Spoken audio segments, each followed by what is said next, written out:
काराकाट में मैं हो गया मुस्लिम, मल्लाह और दलित, तीनों काराकाट की धरती पर जब बैरिस्टर साहब की कदम आएगी तो यहाँ की फिजा तो ज़रूर बदल जाएगी। उपेंद्र जी कब किधर पलटेंगे कोई जानता नहीं, कभी बीजेपी के साथ, कभी कांग्रेस के साथ, फिर कभी बीजेपी के साथ। पवन जी से पूछिएगा, पवन जी पॉलिटिक्स लाइन में क्या जानते हैं। जो बोलते हैं हिस्सेदारी के बाद 14% उन लोग हैं, 18% हम लोग हैं, 20% जो दो सीट दिए हैं। अब बताइए किस तरीक़े से हिस्सेदारी की बात करते हैं। मैं आफ्ताब और आप देख रहे हैं टैप तक। इस वक्त देखिए हम मौजूद हैं काराकाट लोकसभा में और हमारे साथ मौजूद है AIMIM के प्रदेश सचिव आफ्ताब खान साहब। आफ्ताब जी, सबसे पहले तो आपका स्वागत है हमारे चैनल टैप तक पर। बहुत दिनों के बाद आपसे बात हो रही है। बहुत बहुत शुक्रिया आपका, दर्शकों लोगों का मेरे तरफ से सलाम। आफ्ताब जी, ये बताइए कि काराकाट में जब आप घूम रहे हैं, प्रचार प्रसार आप धुआंधार तरीके से जब कर रहे हैं, तो यहाँ के लोगों में क्या रुझान लग रहा है आपको? बहुत अच्छा फीलिंग है, लोगों में अच्छा रुझान है। बात यह है कि ऑल इंडिया मजलिस इत्तेहादुल मुस्लिमीन की पार्टी से प्रियंका चौधरी मैदान में है।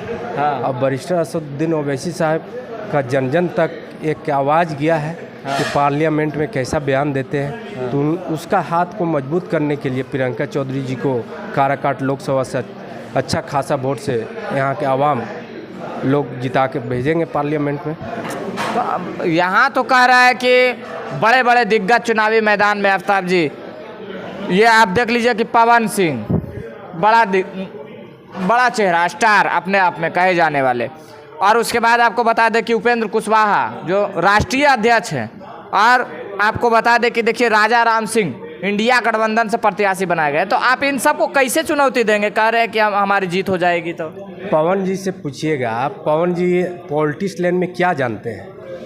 अरे एक्टर है, फिल्म वाला लैंग्वेज जान देंगे, फिल्म में कैसे एक्टिंग होता है, कैसे डांस होता है, कैसे गाना गाया जाता है, इस सब चीज़ में वो माहिर है।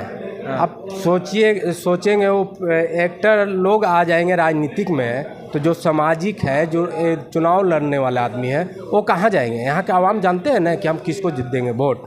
उसको पवन जी के बोलिए कि आप जिस लायक हैं आप उस जगह पे जाइए। आप डॉक्टर होकर के वो बोलेंगे कि हम किसान का खेती करेंगे, तो कर पाएंगे? वो डॉक्टरी नहीं करेंगे।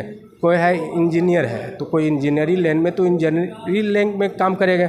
वो एक्टर है तो एक्टर लाइन में करेंगे। वो एक्टर आकर के वो बोलेगा कि हम इंजेक्शन सुई लगा दें, तो लगा पाएंगे पवन जी?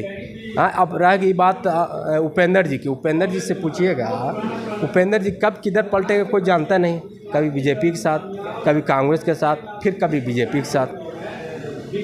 पहले तो उसको दल पहले पता नहीं। तो आप बोल रहे हैं कब पलटेंगे? यहाँ इंडिया गठबंधन आपके ऊपर इल्ज़ाम लगाती है कि आप भाजपा को जिताने के लिए यहाँ चुनाव लड़ रहे हैं, तो इसमें कितना सच्चाई है? इंडिया गठबंधन से पूछिए न तेजस्वी जी। आप पूर्णिया में 2-4 दिन वहाँ रहे, किसको हराने के लिए? आपसे पप्पू यादव तो खुद घर पे आपके आए थे। हैं? अब चाहते तो पप्पू यादव को जिता देते। आपके अपना सभा में प्रत्याशी पूर्णिया के जो लोकसभा चुनाव लड़ रही थी भीबा भारती, हाँ, उसकी सभा में आप बोले चाहे इंडिया को देना तो ठीक है, नहीं इंडिया को देते हो एनडीए को दो। तो आप पूछिए तेजस्वी जी से कि किसको जिताने के लिए फेवर में कर रहे हैं। 2019 में किसको जिताया?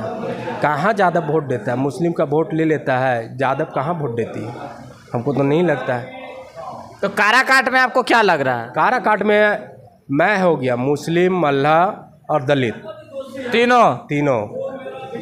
अब बैरिस्टर साहब के आने का अभी इंतज़ार बाकी है। हाँ। फिजा बदल जाएगी, एकदम माहौल बदल जाएगा। आप तो जानते हैं कि बैरिस्टर साहब का क्या रुतबा है। यहाँ का आवाम लोग बदल देंगे कि काराकाट की धरती पर जब बैरिस्टर साहब की कदम आएगी तो यहाँ की फिजा तो ज़रूर बदल जाएगी। एक सवाल और है कि जो पूरे बिहार में चर्चा हो रहा है कि आप लोग हिना साहब के प्रचार में जाएंगे, इस बात का खुलासा कर दीजिए हमारे चैनल पर कि जाएंगे या नहीं जाएंगे, या आप लोग बाहर से ऐसे ही कह रहे हैं कि जाएंगे? नहीं, हमारे बिहार के जो प्रदेश अध्यक्ष अख्तरुज्जमान साहब वो ऐलानियत तौर पे अनाउंसमेंट कर दिए कि हमारा समर्थन है। वहाँ के जो कार्यकर्ता लोग हैं सिवान का, मजलिस का जो सिपाही हैं, उसके लिए वर्क कर रहे हैं। हाँ, समझे? जब वो सब बारी आएंगे तो अख्तरुज्जमान साहब भी जाएंगे।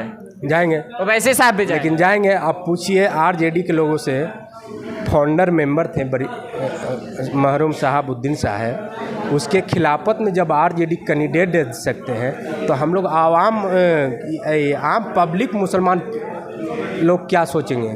क्या आम पब्लिक मुसलमान लोगों को क्या आरजेडी हो पाएंगे?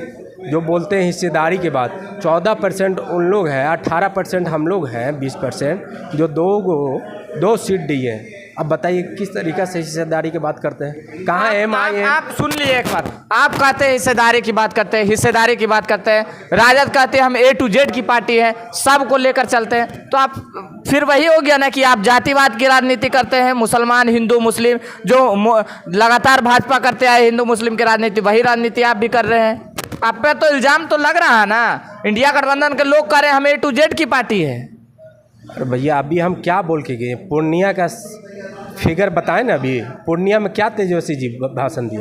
पूर्णिया में चाहते तो क्या पप्पू यादव को नहीं जिता सकते थे? वो किसका नेता था? कहाँ किसका नेता है? क्या भाषण दिए? NDA को जिताओ। क्या उसका मन में है? क्या उसका मन में शंका है कि मतलब हम नहीं जीते लेकिन इंडिया जीत जाए? तो आपका कहना है कि राजद और बीजेपी दोनों एक सिक्का के दो पहलू है। एक सिक्का का दो पहलू है। हाँ। एक बात और काराकाट के आवाम लोगों को मैं ये कहना चाहता हूँ कि भैया है सामान में, दीदी है मैदान में। ये इस नारा के साथ बैरिस्टर असदुद्दीन ओवैसी साहब को हाथ को मजबूत करिए और एक पैगाम लिखिए कि हम लोग इस काराकाट लोकसभा में मल्ला जात और पासवान जात, दलित समाज और मुस्लिम समाज जब एक हो जाएगा तो इस जगह से काराकाट लोकसभा से हम लोग फतेह करने जा रहे हैं। हाँ 100%। कैमरा में बोल रहे हैं? कैमरा में बोल रहे हैं। तो देखिए आफ्ताब खान साहब ने बहुत ही बड़ा दावा कर दिया है कि इस बार काराकाट लोकसभा क्षेत्र में AIMIM का जीत होने जा रहा है। तो आप इनकी बातों से कहां तक सहमत हैं? अगर इस वीडियो को YouTube चैनल पर देख रहे हैं तो हमारे चैनल को सब्सक्राइब कर लीजिएगा। अगर इस वीडियो को Facebook पेज पर देख रहे हैं तो हमारे पेज को फॉलो कर लीजिएगा। कमेंट बॉक्स में अपनी प्रतिक्रिया जरूर दें। मिलता है अगली वीडियो में, तब तक के लिए जय हिंद, जय भारत।